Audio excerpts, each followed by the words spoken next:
ধ্বংস করার জন্য এই বিষয়ে আপনার মতামত জানতে চাই। আপনারা সবাই বসুন।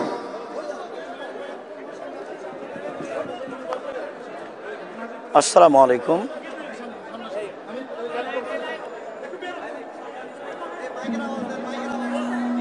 আসসালামু আলাইকুম।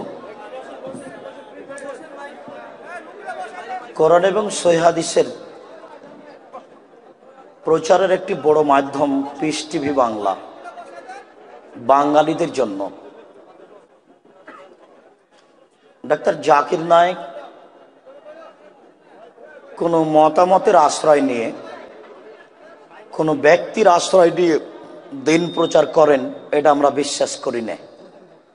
তিনি তার বিদ্যা প্রকাশ করেই হাদিস নাম্বার বলে, পৃষ্ঠা নাম্বার বলে দিন প্রচার করেন। অতএব তিনি দিনের ক্ষতি করছেন, এই কথাটা তার উপরে অপবাদ। যারা বুজুর্গানে দিনের দোহাই দিয়ে ধর্ম চালাই তারাই ভালো হলো, আর যারা নবীর হাদিস নাম্বার বলে ধর্ম প্রচার করে তারাই খারাপ হলো। এ তো চাঁপাইনবাবগঞ্জের ভাষাতে কানাকে হাইকোর্ট দেখানো। এসব কথা টিকবে না। অযথা এসব গালি দেওয়া, আন্দোলন করা মানে উপরে থুথু দেওয়া। উপর দিকে থুথু দিলে কি হবে? নিজের গায়ে লাগবে। অহেতুক কথা বলো। তারপরে জি, পরবর্তী প্রশ্ন হচ্ছে, বর্তমানকালে অনেক আলেম মাসলা মাসাইল নিয়ে অনেক ধরনের ব্যাখ্যা করে থাকে, তাহলে আমরা কোন আলেমকে অনুসরণ করব? সম্মানিত উপস্থিতি, রাসূল সাল্লাল্লাহু আলাইহি সাল্লাম কোনো মানুষকে অনুসরণ করার জন্য বলেননি। তিনি বলেছেন, আমি পৃথিবী থেকে চলে গেলাম, দুইটি জিনিস রেখে গেলাম, কোরআন আর হাদিস। যতদিন তোমরা তাকে ধরে থাকবে ততদিন তোমরা পথভ্রষ্ট হবে না। কোনো দিন কোনো আলেমের কথা গ্রহণ করবেন না।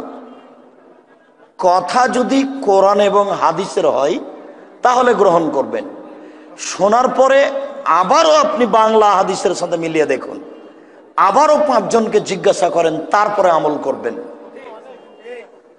আলেম যখন তার কথাটি কোরআন এবং হাদিস দিয়ে বলবে তখন মানব। অতএব 5 জন আলেম 5 রকম বলুক, বলতেই পারে, ভুলও বলতে পারে, স্বার্থেও বলতে পারে। আমরা যদি দলিলের আশ্রয় নিই তাহলে কে বড় কে ছোট এটা আমাদের হিসাব থাকলো না। আমরা কোরআন এবং সহিহ হাদিস অনুযায়ী আমল করলাম। আল্লাহ আমাদের তৌফিক দান করুক। তারপরে একজন গুণের প্রশ্ন, ওনার নাম আঞ্জু। পুরুষেরা বেহেশতে গেলে তাদেরকে 70টি বেহেশতের ভোগ দেওয়া হবে, আর মহিলারা বেহেশতে গেলে তাদেরকে কি দেওয়া হবে? মহিলাদের সম্বন্ধে ইসলাম কি বলে? আঞ্জু নামে একজন আমাদের দিনী বোন জিজ্ঞাসা রেখেছেন যে পুরুষদের জান্নাতে 70 জন নারী, তারও বেশি, তো নারীদের জন্য কি রয়েছে? আল্লাহ তাআলা বলেছেন, মা তাস্তাহি আনফুসকুম, জান্নাতে আমি তোমাদের জন্য ব্যবস্থা রেখেছি, তোমাদের আত্মা যা চাই তাই। মানুষের আত্মা যা চাইবে তাই আছে জান্নাতে। আল্লাহ রাসূল বলছেন যে আল্লাহ তাআলা বলেন, আদাত্তু লিইবাদিয়াস সালিহিনা মা রাআত আইনুন, আমি আমার ভালো বান্দা বান্দীদের জন্য এমন কিছু রেখেছি যা চোখ কোনোদিন দেখেনি। চোখ দেখেছে আগ্রার তাজমহল, চোখ দেখেছে কলিকাতার হাওড়ার ব্রিজ, চোখ দেখেছে আপনার ইরাকের ব্যাবিলনের ঘন্টা, চোখ দেখেছে ফ্যাক্স মেশিন, আরো 1000-50,000 বছর পরে আরো কিছু দেখবে। এরপরেও জান্নাত এমন কিছু যা মানুষের চোখ কোনোদিন দেখেনি। আল্লাহ বলেন, ওমা সামিয়াত ওজুনুন, কান কোনোদিন শোনেনি। জান্নাত এমন কিছু যা মানুষের কান কোনোদিন শোনেনি। মানুষের কান ভেবেছে, মানুষের কান শুনেছে দত্তরাজের কাহিনী, 7 সমুদ্র 13 নদী পারে কি আছে তা মানুষের কান শুনেছে। আল্লাহ বলছেন জান্নাত এমন কিছু যা মানুষের কান কোনোদিন শোনেনি। ওমা খাতারাবে কালবে বাসার, মানুষের অন্তর কোনোদিন ভাবেনি। এমন কিছু জান্নাত যা মানুষের অন্তর ভাবেনি। অতএব জান্নাতকে কখনো আপনি নিজের মতো ভাববেন না। শুনুন, আল্লাহ বলেছেন আমি জান্নাতে বিবাহের ব্যবস্থা করব। আমি জান্নাতে বিবাহের ব্যবস্থা করব। নারীর যদি বেশি স্বামীর প্রয়োজন হয়, বেশি স্বামী দিয়ে বিবাহ দিয়ে দিবেন। আর যদি তার আত্মিক চাহিদা বেশি প্রয়োজন না হয়, তাহলে দিবেন না। পুরুষের জন্য আল্লাহ রাসূল উল্লেখ করেছেন, নারীর জন্য উল্লেখ করেননি। আল্লাহ বলেছেন আমি বিবাহের ব্যবস্থা করব। আল্লাহ বলেছেন জান্নাত হলো মানুষের চাহিদা অনুযায়ী। ঠিক আছে? জি, এটাই উত্তর। আল্লাহ রাসূল বলেছেন। জি, তারপর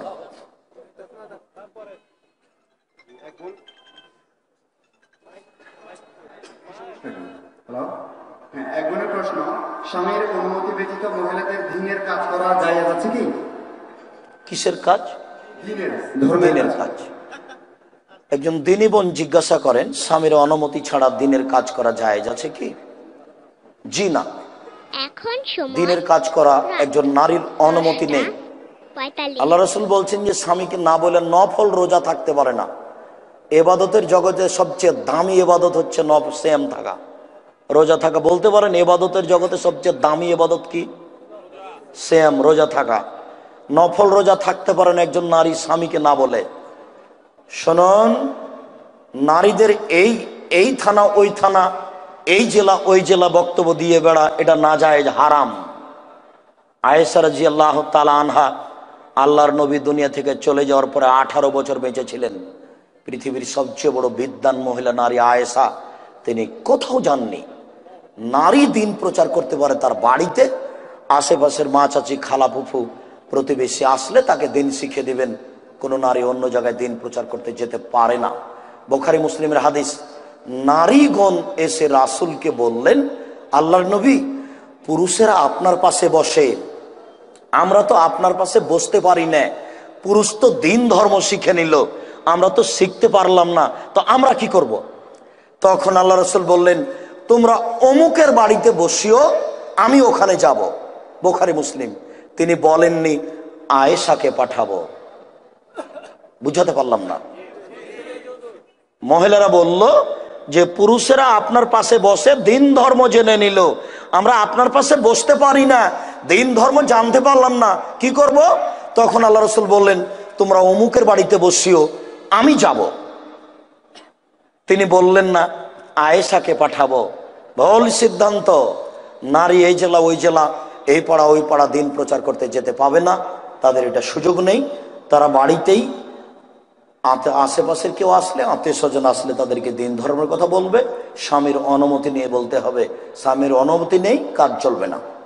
চলেন পরবর্তী প্রশ্ন হচ্ছে, ইমামের যদি আকীদাগত বিদআত থাকে তাহলে তার পিছনে সালাত আদায় করা যাবে কিনা? ইমাম যদি আকীদাগতভাবে বিদআত পালন করেন, আসলে আকীদাগতভাবে বিদআত হয় না, মূলত শিরক হয়। ইমাম যদি বিদআত করেন তাহলে তার পিছনে সালাত চলে, তবে ইমাম যদি শিরক করেন তাহলে তার পিছনে সালাত হবে না। যারা কবরের সাথে জড়িত, যারা তাবিজ কবজ করে, সূরা ইয়াসিন দিয়ে তাবিজ লিখে দেয়, বায়সাতের পাগড়ি মাথায় বেঁধে সূরা ইয়াসিন দিয়ে যদি তাবিজ লিখে দেয়, তবু হুজুর মুশরিক, আপনিও মুশরিক, আপনারা কেউ জান্নাতে যেতে পাবেন না। অষ্টাধাতুর আংটি যদি হাতে থাকে, এখন অষ্টাধাতুর আংটি বা বালা তামা জাতীয় এখন যদি থাকে, খুলে দিয়ে উঠবেন এখান থেকে। থাকা অবস্থায় মারা গেলে জান্নাত হবে না, সাবধান। বেদাতির পিছনে সালাত আদায় করা যায়, না করাই উত্তম। তারপরে সহিহ আমল করার কারণে খতিব, ইমাম ও কিছু মানুষ চরম বিরোধিতা করে, কি করে প্রতিবাদ করব? সহিহ আমল করার কারণে এক শ্রেণীর আলেম বিরোধিতা করেছেন, করছেন, কিয়ামত পর্যন্ত করবেন। আপনি আপনার কলাকৌশলে বুদ্ধিমত্তার পরিচয় দিয়ে চলতে থাকেন, মসজিদে যেতে থাকেন, ভদ্রতা বজায় রেখে। যদি সম্ভব না হয় তাহলে বাড়িতে পড়বেন। আপনি আপনার গতিতে দাওয়াত দিতে থাকবেন। আপনার বিরোধী লোক চিরদিনই থাকবে। ইমাম আহমদ বিন হাম্বলেরও ছিল, ইমাম আবু হানিফা রাহিমাহুল্লাহর ছিল, আজও থাকবে, কিয়ামত পর্যন্ত থাকবে। মোজা পরিধান করে প্যান্ট টাকনুর নিচে করা যাবে কি? মোজা পরে প্যান্ট টাকনুর নিচে করা যাবে কি? জি না। উপর থেকে যেটা নিচের দিকে যাচ্ছে সেটা টাকনুর নিচে যাওয়া হারাম। উপর থেকে যেটা নিচের দিকে যাচ্ছে, জুব্বা হোক, পায়জামা হোক, লুঙ্গি হোক, কোনোটাই উপর থেকে নিচে টাকনুর নিচে যেতে পাবে না। যেটা নিচে থেকে উপরে আসছে সেটা যাবে, সেটা টাকনু ঘেরা থাকবে, সেটা হাঁটু পর্যন্ত চলে আসবে, কোনো সমস্যা নেই। জি। জি, মাজারে গিয়ে ওসিলা চেয়ে আল্লাহর কাছে কিছু চাওয়া কি শরীয়তে বিধান আছে? সবচেয়ে যেটা বড় শিরক, যাতে মানুষ মুসলমান থাকে না, তার বড় শিরক হলো মাজারে যাওয়া, মাজারের মরা মানুষের কাছে কিছু চাওয়া, ওখানে সিজদা করা, ওখানে মানত মানা, ওখানে দান করা, ওখানে টাকা দেওয়া, ওখানে গরু ছাগল জবে করা। এরা মুসলমান নয়, এরা জান্নাতের কোনো প্রশ্নে আসে না, এরা ইসলাম থেকে বের হয়ে যায়। এগুলো হলো বড় শিরক। আর মাদুলি ঝুলানো ছোট শিরক। না বাবা, জামা কলা খায়ও না, যমজ সন্তান হবে, এটা হলো ছোট শিরক। টিকটিকি টিকটিক করলো, এই যে আমি ঠিক কথা বলেছি, এগুলো ছোট শিরক। মাজারে যাওয়া, চাওয়া, মানা, নত করা, মাথা, কাবিরা গুনাহ, বড় শিরক, মুসলমানই থাকবে না। তারপরে জি, 73 ফিরকার মধ্যে 72টি হবে জাহান্নামী, বাকি একটি ফিরকা বা দল হবে জান্নাতি। সেই জান্নাতি দল কোনটি? আল্লাহ রসুল বলেছেন, বানি ইসরাইল ছিল 72 দলে, আমার হবে 73 দল। ওরাই হবে পরিত্রাণ প্রাপ্ত, যারা আমি এবং আমার সাহাবী যে নীতির উপরে আছে এই নীতির উপরে থাকবে। এই কথাটা আগের কথা। আলেম যাই বলুক, আপনি দেখবেন যে কথাটা আল্লাহর কিনা, রাসূলের কিনা, সাহাবীর কিনা, সাহাবী থেকে আমল আছে কিনা। আমি আর আমার সাহাবীগণ যেই নীতির উপরে আছি, ওই নীতির উপরে যারা, তারাই পরিত্রাণ প্রাপ্ত। ও বলল যে ফেকার বইয়ে এই কথা আছে, সেটাই চলে, আর অমুক বলল এত নাম্বার হাদিস, সেটাই চলে না। এ তো কানাকে হাইকোর্ট দেখানো। চলেন তারপরে। আইএসের কার্যকলাপ ইসলাম কি সমর্থন করে? আইএসের কার্যকলাপ ইসলাম সমর্থন করে না। এই সব কিছু ইহুদিদের পরিচালিত। কে লাদেন, কে ওসামা, কে তারা, কোথায় তারা বের হলো এইভাবে, কেনই বা বের হচ্ছে? যাদের মোকাবেলা করতে হবে তাদের সমতুল্য না হলে মোকাবেলা ইসলামী জায়েজ নয়। আশ্চর্য, রাতে রাতে দিন ধর্ম দেখাচ্ছে মানুষকে মেরে।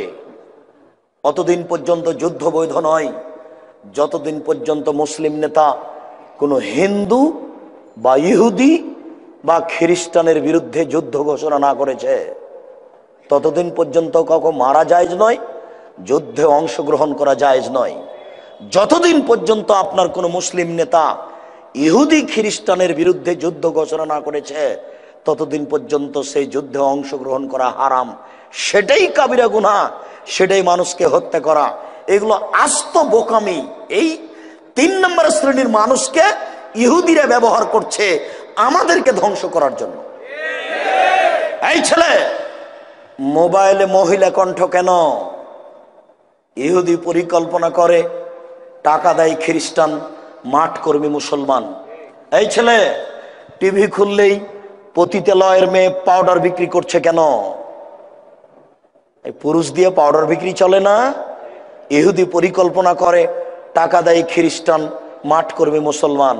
এই ছেলে, রাস্তার মোড়ে মোড়ে পতিতালয়ের মেয়ে ছাপানো আছে, কোকোকলা, ঠান্ডা, মেরিন্ডা, পেপসি বিক্রি করছে কেন? পুরুষ দিয়ে বিক্রি করা যায় না। ইহুদি পরিকল্পনা করে, টাকা দেয় খ্রিস্টান, মাঠ কর্মী মুসলমান। গার্মেন্টসের কারখানায় সব মহিলা কেন, পুরুষ নেই কেন? ইহুদি পরিকল্পনা করে, টাকা দেয় খ্রিস্টান, মাঠ কর্মী মুসলমান। এই ছেলে শোনো, সব অফিসেই পুরুষের পাশে নারী থাকবে কেন, ডাক্তারের পাশে নারী থাকবে কেন? ইহুদি পরিকল্পনা করে, টাকা দেয় খ্রিস্টান, মাঠ কর্মী মুসলমান।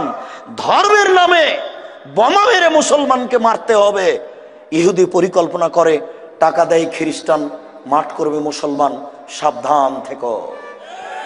তারপর জি, আমি কোরআন মাজিদ শুদ্ধ করে পড়তে পারি না, কিন্তু বর্তমানে কোরআন মাজিদ বাংলা উচ্চারণ সহ তর্জমা পাওয়া যায়। আমি কি উক্ত বাংলায় কোরআন মাজিদ পড়তে পারবো? উচ্চারণ সহ কোরআন মাজিদ পড়ার অনুমতি আমরা দিতে পারি না। বাংলায় উচ্চারণ করলে কোরআন পড়া সুন্দর হবে না। বেশি সময় লাগবে না, 15 দিন লাগতে পারে, তার চেয়ে অর্ধে 1 মাস লাগতে পারে। 3 মাসের বেশি কোরআন শিক্ষা অর্জন করতে সময় লাগবে না। বল হিসাব এই মাথাতে আসলো কেন? 15 দিন লাগবে কোরআন শিখতে, নইলে 1 মাস, নইলে 3 মাস।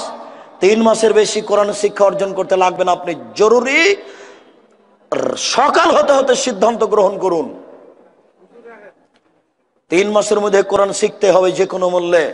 উচ্চারণ সুন্দর হবে না, আরবি অক্ষর বাংলা দিয়ে উচ্চারণ করলে খুব কঠিন হয়ে যায়, ওই পথে যায় না। তারপরে যে বুকের উপর হাত না বেঁধে নাভির উপর বাঁধলে আর আমিন বড় করে বললে, আস্তে বললে নামাজ হবে কিনা, না হলে কেন হবে না? নাভির নিচে হাত বাঁধলে আমিন চুপে বললে নামাজ হবে, নেকি কম হবে। সুন্নাতকে উপেক্ষা করে অবজ্ঞা করে যদি এটা করা হয় তাহলে তার ইবাদত কবুল হবে না। আল্লাহ তার সাথে কি আচরণ করবেন আল্লাহ ভালো জানেন। নাভির নিচে হাত বাঁধার হাদিস জয়ীফ জাল, বুকের উপরে হাত বাঁধার 4টি হাদিস সহি। চুপে আমিন বলতে হবে এরকম কোনো হাদিস দুনিয়াতে নেই। জোরে আমিন বলতে হবে তার 8টা সহি হাদিস আছে। আর আস্তে আমিন বলতে হবে তার 1টা জয়ীফ হাদিস আছে। এরকম বলার একটা জয়ীফ হাদিস আছে। একেবারেই সাইলেন্ট, এরকম হাদিস দুনিয়াতে নেই। কথা বুঝাতে পারলাম না? এরকম আছে একটা জয়ীফ হাদিস, এরকম আছে। হ্যাঁ, তারপর জি, রাসূল সাল্লাল্লাহু আলাইহি ওয়াসাল্লাম ইসলামী স্টেট বা খেলাফত রাষ্ট্র প্রতিষ্ঠা করেছেন আগে নাকি সালাত প্রতিষ্ঠা করেছেন আগে? ইসলামী হুকুমত তো অনেক পরের কথা। সালাত তো প্রথম থেকেই, ইবাদত আগে, রাষ্ট্রীয় ক্ষমতা পরে। সমস্ত লোকের আকীদা ঠিক না হলে আপনার রাষ্ট্রীয় ক্ষমতা চলবে না। তো আমি যদি কালকে বাংলাদেশের নেতা হয়ে যাই তাহলে কি আমি এই সুদ বন্ধ করতে পারবো? ধরেন আমি নই, জিবরাইল আলাইহিস সালাম কাল থেকে বাংলাদেশের নেতা, উনি কি সুদ বন্ধ করতে পারবেন? হবে না। আকীদা সংশোধন করে করে করে ব্যাংক ব্যালেন্স ভিন্ন করে কোরআনের হুকুম চালু করা যাবে, এগুলো হয় না। যদি তাই হয়, ফেরাউন ডুবে গেল, সংসদ খালি হলো, মুসা আলাইহিস সালাম পালিয়ে গেলেন কেন? যাবেন কেন? সংসদ খালি হলো, ফেরাউন ডুবে গেল, মুসা আলাইহিস সালাম সে গদি দখল করে, সংসদ দখল করে মিশরে কোরআনের হুকুম চালু করে দিবেন, তার বিধানের হুকুম চালু করে দিবেন। তিনি কেন চড়ে গেলেন বালুর চরে? আকীদা সংশোধন ছাড়া ধর্ম বাস্তবায়ন করা যায় না। রাষ্ট্র পরে, আকীদা আগে। চলেন। জি, জানাজা নামাজে কি সূরা ফাতিহা পড়তে হয় অথবা কি পড়তে হয়? জানাজার সলাতে সূরা ফাতিহা পড়তেই হবে, বাধ্য। আল্লাহু আকবার বলার পরে সানা পড়তে হবে না।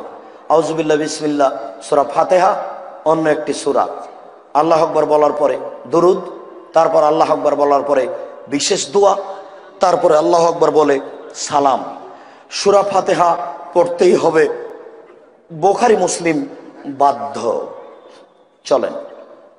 জি, দলবদ্ধভাবে নামাজের ফরজ সালাতের পর মুনাজাত করা যাবে কি? আমরা বিষয়টি এক পর্যায়ে স্পষ্ট করেছি। হাত তুলে দোয়া করার প্রমাণে 42টি সহিহ হাদিস আছে। হাত তুলে দোয়া করা ব্যক্তিগত ব্যাপার, এখনো করতে পারেন। নামাজের পরে, 5 ওয়াক্ত নামাজের পরে, সভা সমিতির পরে, ঈদের মাঠে, জানাজার পরে, এইসব জায়গাতে সবাই মিলে হাত তুলে দোয়া করলে এটা বিদাত হবে, রাসূলকে অপমান করা হবে, ইবাদত কবুল হবে না। বহুল সিদ্ধান্ত ফিরে আসুন, হাত তুলে দোয়া করুন আপনি, আপনার ব্যক্তিগত ব্যাপার। চলেন। আকিকা কতদিনে দিতে হয়? আকিকা কি দিয়ে দিতে হয়, ছাগল দিয়ে না গরু দিয়ে? গরু দিয়ে আকিকা চলে না, উট দিয়ে আকিকা চলে না, ছাগল ছাগি, ভেড়া ভেড়ি, দুম্বা দুম্বি, এই 3 শ্রেণীর 6 প্রাণী দিয়ে আকিকা দিতে হবে।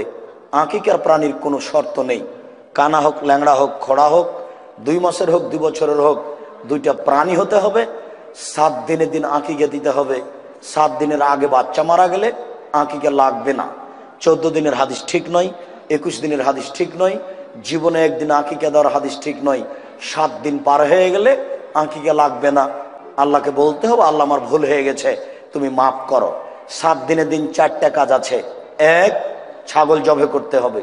2, নাম রাখতে হবে। 3, মাথার চুল নেড়ে করতে হবে। 4, চুল পরিমাণ চাঁদি দান করতে হবে। 7 দিনের দিন 4টা কাজ আছে। 14 দিনে আকিকা চলে না, 21 দিনে আকিকা চলে না, জীবনে একদিন আকিকা চলে না। আকিকার নিজস্ব গোস্ত বাপ মাই খাবে। আশ্চর্য দেশ দুনিয়া বলছে যে আকিকার গোস্ত বাপ মা খেতে পাবে না। কুরবানির গোস্ত আপনার নিজস্ব গোস্ত নয়, ফকির মিসকিনকে দিতেই হবে, আপনি দিতে বাধ্য। কুরবানি নেকির কাজ, প্রয়োজন নাই। নেকি করবেন দেন, নেকি এখন করব না, দিয়েন না। কুরবানি জরুরি নয়। কুরবানি কেন করে? নেকির জন্য। আর আকিকা বাধ্য। ছেলে মেয়েকে যখন যেমন উপার্জন করে বাপকে খাওয়াতে হবে, 7 দিনের দিন আকিকা দিতে হবে, বাপ বাধ্য। চেয়ে নিয়ে দিবে, কর্জ করে নিবে। বলেন কি, এখনই ছেলের হাত ভেঙে গেলে 3 ঘন্টায় 40,000 সংগ্রহ হবে। 10 টাকা দিয়ে ভেড়া কিনবেন, 10 টাকা দিয়ে। কানা একটা ভেড়া কিনবেন 300 টাকা দিয়ে। আজও বাজারে টাকা নাই মানে কে বলেছে আপনাকে? একটা কানা ভেড়া কিনবেন। 7 দিনের দিন কুরবানি, আকিকা দিতেই হবে যে কোনো মূল্যে। 7 দিন পার হলে আকিকা চলে না। আকিকার গোস্ত নিজস্ব গোস্ত। ভাগ করবে কি করবে না তার ব্যাপার, কাকে দিবে কি দিবে না তার ব্যাপার। ভাগযোগ চলে সব কুরবানির গোস্তে, আকিকাই চলে না। ওগুলো তোর বাপ মায়ের গোস্ত, তারা যেটা বুঝে সেটা করবে। জি, তারপর আমরা সাধারণ মানুষ সহিহ হাদিস ও জয়ীফ হাদিস চিনব কিভাবে? এই কথাটি আপনাদের জন্য জটিল, এই কথা ঠিক। সরাসরি বুখারী এবং মুসলিমের হাদিস নির্দ্বিধায় আমল করবেন। আবু দাউদ, নাসাই, তিরমিজি, ইবনে মাজাহ বা অন্যান্য গ্রন্থের হাদিস দেশের বড় বড় 5 জন আলেমকে জিজ্ঞাসা করবেন হাদিসটি কেমন। ফলাফলে যেটা আসবে সেটা আমল করার চেষ্টা করবেন। নিজে যদি তদন্ত করতে চান তাহলে কিছু তদন্ত করা যায়। আলবানী রাহিমাহুল্লাহ জাল জয়ীফ হাদিসের সিরিজ 3টে চলছে, সেটা পড়ুন। মাওলানা আব্দুর রহিম সাহেবের হাদিসের সংকলনের ইতিহাস পড়ুন। আর কয়দিন পরে আব্দুল্লাহ বিন আব্দুর রাজাক, এই বাচ্চা মদিনা বিশ্ববিদ্যালয়ে পড়ে, তারা আপনাদের জন্য একটা উসুলে হাদিস বের করছে। বাচ্চা খুব সুন্দর করে, অতীব উত্তম। আব্দুল্লাহ বিন আব্দুর রাজাক, এই বইটা পাওয়া যাবে। হাদিসের পরিভাষায় মণিমুক্তা, হাদিসের পরিভাষায় মণিমুক্তা, এরকমই নাম আছে।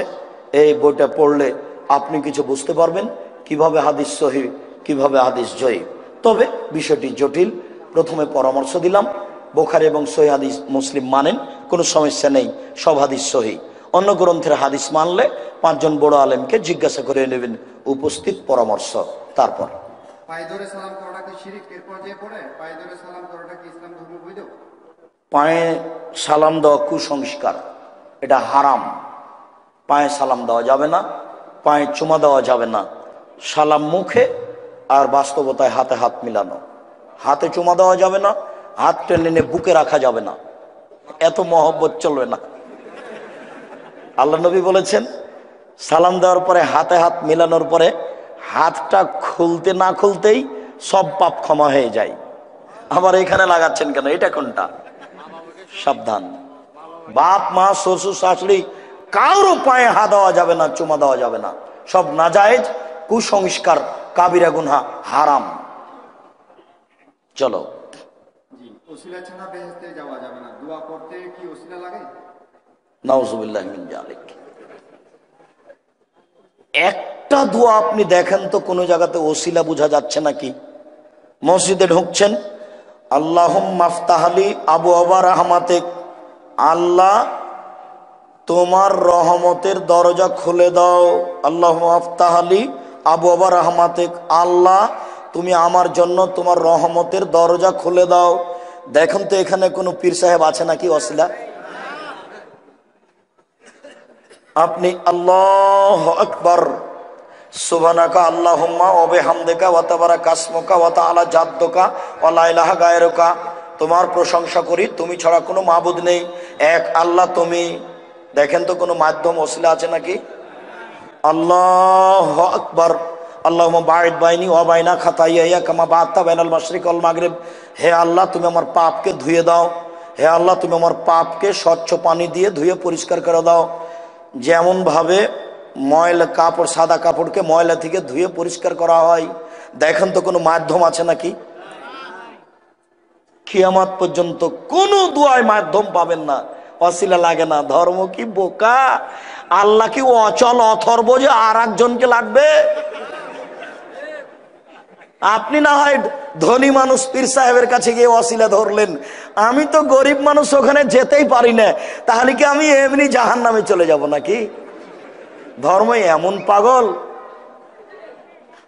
আল্লাহুম্মা গফির লাহু, আল্লাহ তুমি তাকে ক্ষমা করো, জানাজার দোয়া। ওয়ারহামহু, তুমি তার প্রতি রহমত নাযিল করো। ওয়াফি, তুমি তাকে মাফ করো। ওয়াফি আনহু, তুমি এই লাশটার প্রতি নিরাপত্তা অবতীর্ণ করো। ওয়াকরিম নুজুলাহু, তুমি এই লাশটাকে সম্মানিত দামি খাদ্য খেতে দাও। ওয়াসমাদ খালাহু, তুমি তার থাকার জায়গা প্রশস্ত করে দাও। ওয়াকসিলু বিল মাই ওয়াসালজাল বারাদ কামা আকাইদা সাবলেও জমিনা দানাস, তুমি তাকে ঠান্ডা স্বচ্ছ পানি দিয়ে ধুয়ে পরিষ্কার করে দাও, যেমন ভাবে সাদা কাপড়কে ময়লা থেকে ধুয়ে পরিষ্কার করা হয়। আব্দুল্লাহ দারান খায়রান মিন দারিহি, দুনিয়াতে যে বাড়ি ছিল তার চেয়ে সুন্দর বাড়ি দাও। আহলান খায়রান মিন আহলিহি, দুনিয়াতে যে পরিবার ছিল তার চেয়ে সুন্দর পরিবার দাও। জাওজান খায়রান মিন জাওজিহি, দুনিয়াতে যে স্ত্রী ছিল তার চেয়ে সুন্দর স্ত্রী দাও। আদখিলুল জান্নাহ, তুমি তাকে জান্নাতে প্রবেশ করাও। ওয়াজমিন আযাবিল কবর, তুমি তাকে কবরের শাস্তি থেকে বাঁচাও। ওমিন আযাবিন নার, তুমি তাকে জাহান্নামের শাস্তি থেকে বাঁচাও। দেখেন তো কোনো মাধ্যম আছে নাকি? সাবধান, কাবিরা গুনাহ, পীর শব্দটা মুখে নিবেন না, অশিলা শব্দটা মুখে নিবেন না, মুখে নেওয়াই হারাম, মুখে নেওয়াই হারাম, সাবধান থাকবেন। অশিলা নিজের আমল আল্লাহর দরবারে পেশ করেন। ওই যে লোকটা বলল যে আমার চাচাতো বোনের সাথে জেনা করতে চেয়েছিলাম, আমি উঠে গেছি, এটা আমার ভালো কাজ, পাথর সরিয়ে দেন, পাথর সরিয়ে দেন। ভালো কাজ, নিজের কর্ম পেশ করেন, ক্ষমতা থাকলে। কিছুই করেননি, কি করবেন? নিজের কর্ম পেশ করা যায় ওয়াসিলা হিসাবে। আর একটা ওয়াসিলা ধরা যায়, জীবিত মানুষকে বলেন আব্দুর রাজ্জাক সাহেব একটু আমার জন্য দোয়া করিয়েন, এটা করা যায়। জি, শুকরিয়া, জাযাকাল্লাহ খায়র। তারপরে জি, জাকির নায়েক যে টাই পরে তার ব্যাপারে কি বলবেন?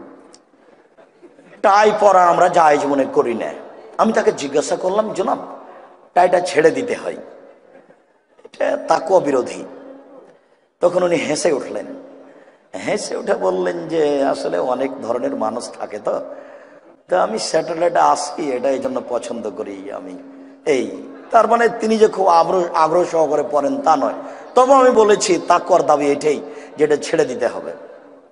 তিনি আমাকে এইভাবে হেসে উঠে একটু বললেন, এটা আমরা জায়েজ মনে করি না।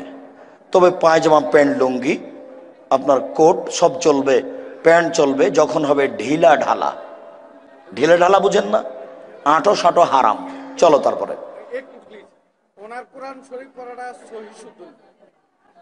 জি জি, ওনার এইভাবে কথা বলুন প্লিজ, ভদ্রতা আছে একটা, প্রত্যেকটি কিছু একটা ভদ্রতা। শুকরিয়া, জাযাকুমুল্লাহ খায়র। যারা কোরআন মাজিদ ভালো পড়তে পারে না তারপরেও চেষ্টা করে পড়ে, তারা ডবল নেকি পাবে। কোরআন 7 লোগাতে অবতীর্ণ হয়েছে, ভালো করে পড়ার মানুষ চেষ্টা করবে, ভালো করে পড়তে পারে না সেই জন্য পড়তে পাবে না, এই নীতি হারাম। চলেন, এই ছেলে চলো। মৃত মা বাবার জন্য ফাতিহা দেওয়া জায়েজ কিনা? যদি জায়েজ না হয় তাহলে কি করব? মৃত্যু বাবা মায়ের জন্য ফাতিহা দেওয়া, রান্না বান্না করে খাওয়ানো কাবিরা গুনাহ, মহাপাপ। মরা মানুষের জন্য 2টা পথ আছে, একটা দান ফকির মিসকিনকে কওমি খারেজি মাদ্রাসায়, আর একটা মুখে দোয়া। আগে মনে রাখেন, কওমি খারেজি মাদ্রাসায় দান ফকির মিসকিনকে, আর মুখে দোয়া। আরেকটা শোনেন, এদিকে শোনেন, মরা মানুষের নামে যেটা দেওয়া হয় সেটা হলো সাদকা। তোমরা বই পুস্তকগুলো এখানে নিয়ে আসতে বলো, স্টেজে সব নিয়ে আসতে বলো। হ্যাঁ, বই পুস্তকগুলো, শাইখের বই পুস্তকগুলো স্টেজে নিয়ে আসুন। যে আমরা আর দু একটা প্রশ্ন নিব। একটু থামো। মরা মানুষের নামে যেটা করা হয় সেটা হলো সাদকা, আর সাদকা হচ্ছে মানুষের ময়লা। আল্লাহ রসুল বলছেন সাদকা কিসের ময়লা? মানুষের ময়লা। আল্লাহ রসুল একটা খেজুর পড়েছিল রাস্তায়, একটা খেজুর তুলে বলছে লাউলান তাকুনা মিনা সাদকা লা আকালতুহা, এই খেজুরটা হয়তোবা সাদকার হতে পারে। কেউ হয়তো জাকাতের খেজুর নিয়ে যাচ্ছিল, পড়ে গেছে। এই ছেলে, মোহাম্মদ সাল্লাল্লাহু আলাইহি সাল্লাম গায়েবের খবর জানেন না, দেখো তোমার হুজুর ঠকে গেছে এখানে। বুখারী মুসলিম, বুঝতে পারেননি মনে হয়। বলছেন খেজুরটা তুলে, হয়তোবা খেজুরটা সাদকার খেজুর হতে পারে। আমার সন্দেহ হচ্ছে যদি সাদকার খেজুর না হতো তাহলে আমি খেয়ে নিতাম, কিন্তু আমার সন্দেহ হচ্ছে যে এটা সাদকার হতে পারে।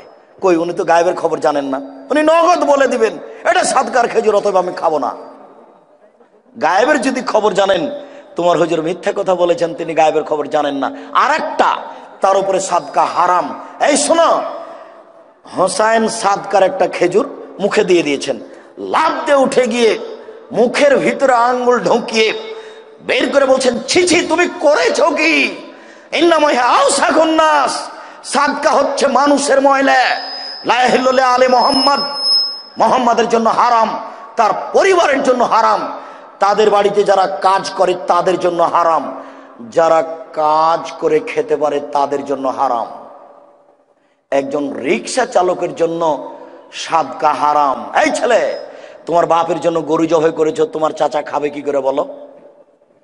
ওটা মানুষের ময়লা। ছি ছি ছি ছি ছি, হুজুর তোমাকে ধোকা দিয়েছে, হুজুর ফাঁকি দিয়েছে, বুঝতে পারোনি? চালিশা হারাম, চাহালাম হারাম। এই তোমার কুলখানি, আপনার এই তোমার মানুষ বাপের জন্য গরু জবাই করা হারাম। ওই খাদ্য পানে ড্রেনে ফেলে দিতে হবে। মরা মানুষের জন্য দুইটা পথ, এক মুখের দোয়া, দুই ফকির মিসকিন কওমি খারেজি মাদ্রাসায় দান, মসজিদে দান। তারপরে জি, এটা আমাদের শেষ প্রশ্ন। আর আমি মাসুম ভাইকে বলছি, শাইখের বইগুলো স্টেজে নিয়ে আসুন প্লিজ, তাড়াতাড়ি। যে আমাদের সমাজে অনেকে বলে পীর ধরতে হবে, আর না ধরলে নাকি তার পীর শয়তান। এই সম্পর্কে সঠিক তথ্য দিবেন। এটা লাগতো না, এটা একটা নেহায়াত অন্যায় কাবিরা গুনাহ। যারা বলছে যে যার পীর নাই তারা শয়তান, পীর না থাকলে শয়তান তার পীর, তাদেরই পীর হলো শয়তান, এটা একটা হারাম কথা। ইসলামে কোনো মাধ্যম চলবে না।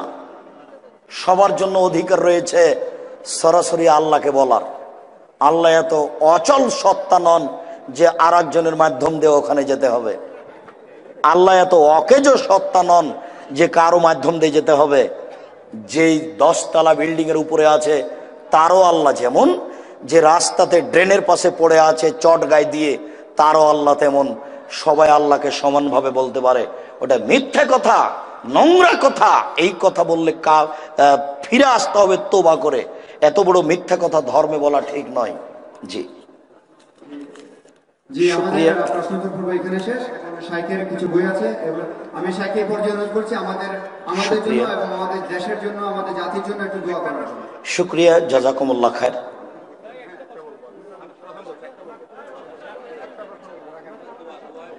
শুকরিয়া, জাযাকুমুল্লাহ খায়ের। আপনারা দীর্ঘ সময় ধরে এখানে থাকলেন, আমরা আন্তরিকভাবে আপনাদের নিয়ে দোয়া করি। আল্লাহ আমাদের যারা মারা গেছে তুমি তাদের কবরের শাস্তি মাফ করো। আমরা যারা অসুস্থ তুমি তাদের আরোগ্য দান করো। আমরা যারা বেঁচে আছি তুমি তাদেরকে তোমার রাসূলের পদ্ধতি অনুযায়ী চলার তৌফিক দান করো। এই দাবি, এই দাওয়া, এই দোয়া তোমার দরবারে রেখে এখানে রাসূল সাল্লাল্লাহু আলাইহি ওয়াসাল্লামের এখানে আমাদের আলোচনা শেষ করলাম। সুবহানাকাল্লাহুম্মা ওয়া বিহামদিকা আশহাদু আল্লা ইলাহা ইল্লা আনতা আস্তাগফিরুকা ওয়া আতুবু ইলাইক। আসসালামু আলাইকুম ওয়া রাহমাতুল্লাহ।